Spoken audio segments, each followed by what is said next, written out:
Hi, welcome back again, my friends. So in our previous videos on project management, we have learned why we do use project management. We have also learned how we do the project management. We have also learned the processes, and we have also learned the challenges of the project management.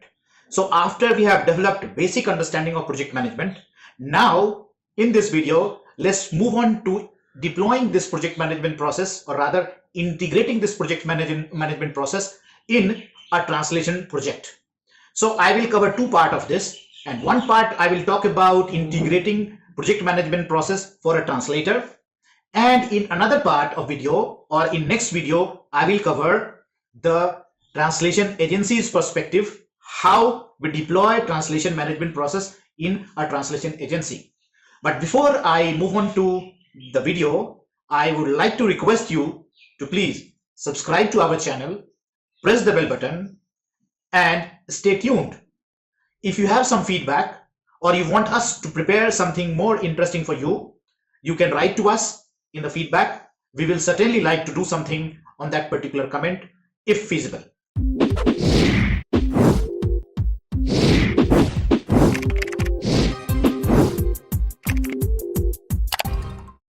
So let's move towards our video on integration of project management processes in a translation project. So far we have learned 4 key points while executing any project. The first point is planning. Second one is scheduling. Third one is execution and controlling. And fourth one is closure, right? So when we understand this process, there are some key points that comes into our picture, and those key points are, while doing these 4 activities, we also have to cover the risk and challenges. So in order to cover the risk and challenges, we have to closely monitor certain points and at the planning stage itself. And that one is the first one that is very important, is develop a project charter. Means again the documentation comes into picture. Another one is develop the project management plan. Third one is develop the project management execution plan. The fourth one is develop the management for project control. The fifth one is perform the change integration. Means whenever there is a need for change, we bring those integrations there. Means feedback mechanism has to be plugged in for total quality control. And then we close the project. This is how we integrate our project management in any system. So now, what is the importance of project management? We have already learned improvement and efficiency, time, money, control, and completion time, understanding resources. So it helps us cover the risk and understand the project in totality. But what is the importance of project charter? We have studied a lot about the scope, we have studied a lot about time, schedule, money, execution, etc. But what is the charter? I'm giving you emphasis on this for the fact that this charter is the blueprint of your project plan. In charter, we define the scope. Means in charter, we prepare everything in a written form, we document it. So in charter, this is something that authorizes formally that there is a project for you to be involved. So it has certain standards, certain expectations, certain services to be catered to. There is a timeline, there is a cost, there is a ownership. So all these basic things are defined in this project management charter. So before taking up any of your translation projects as a translator, it is suggested that you prepare your plan of activities, you prepare a template, for sending a plan to your client prospect.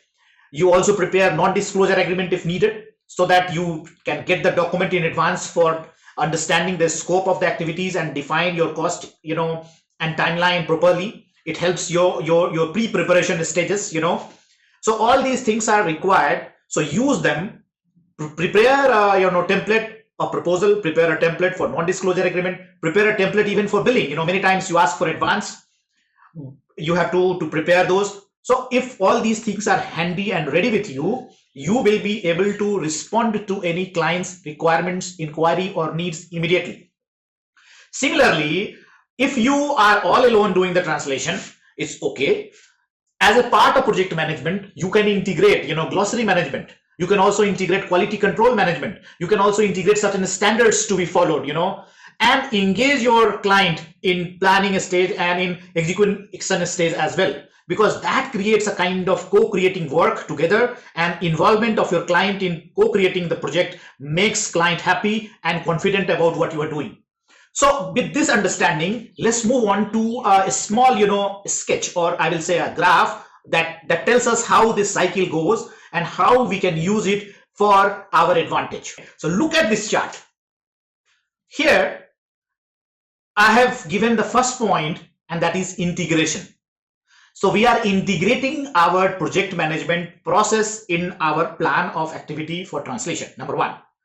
And as a part of this integration, the first thing that we have to do is define the scope of activities. So define the scope of translation.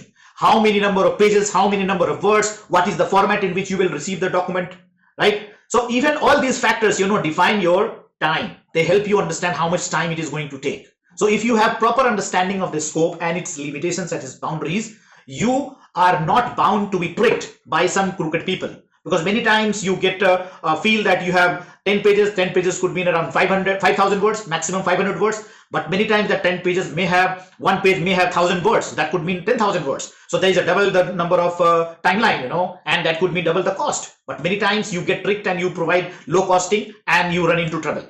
And many times you have to bargain with the client, and that many times it doesn't go into positive direction, and it gives a negative image about you, and you end up in trouble, hustles and bustles and mental stress. So to avoid that, it is always good to define the scope of any project, number one. Similarly, while defining the scope or boundaries, you also define the timeline for completion. You can certainly ask for some flexibility with the client, and when you justify why you want flexibility for 1 day or 2 days, etc., the client will not disagree on your points. And above and all, the cost. So once you have defined the boundary, once you have defined the timeline, it becomes easy for you to define the cost as well. And once these three things are in order, you start the work, put the quality control mechanism in place. That is the fifth aspect. If needed, you could look for some of your friends who can assist you as an editor, because it is always good to get your translation cross-checked by second person to assure the quality and give your best, to the client. And if you assure the quality, client feels very happy about it and they come back to you time and again.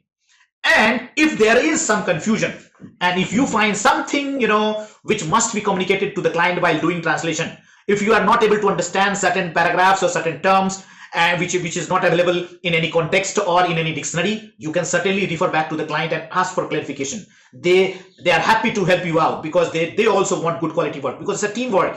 You involve client in your project. Try to involve your client, not necessarily always, but in some form you must engage. If you don't engage with the client, and if you don't communicate about updates of your activities on the project, they may develop a kind of apprehension towards you. So in order to make them confident, it is always good to communicate with them. And while doing everything, you also need to understand that what are the risk zones.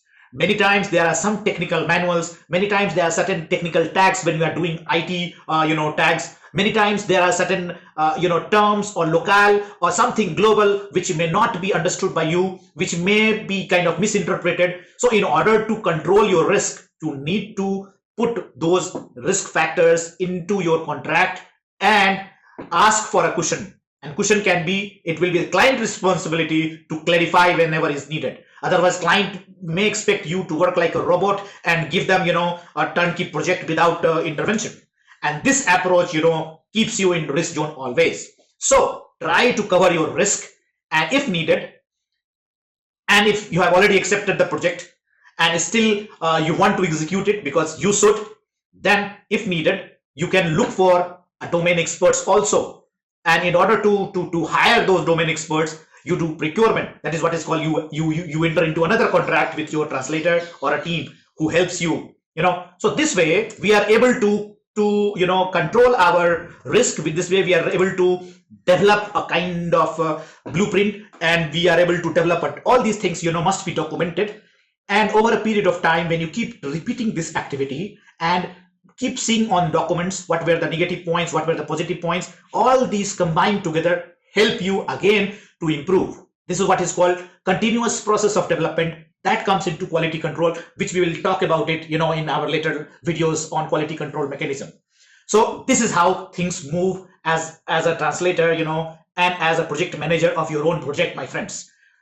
If you are able to understand this, I'm sure you will be able to improve your translation project management process and do better in life. I wish you all the best. If you like the video, do share, do subscribe to our channel, be part of our activities, engage with us. You can also be part of our, Telegram group. You can also be part of our broadcast group on WhatsApp.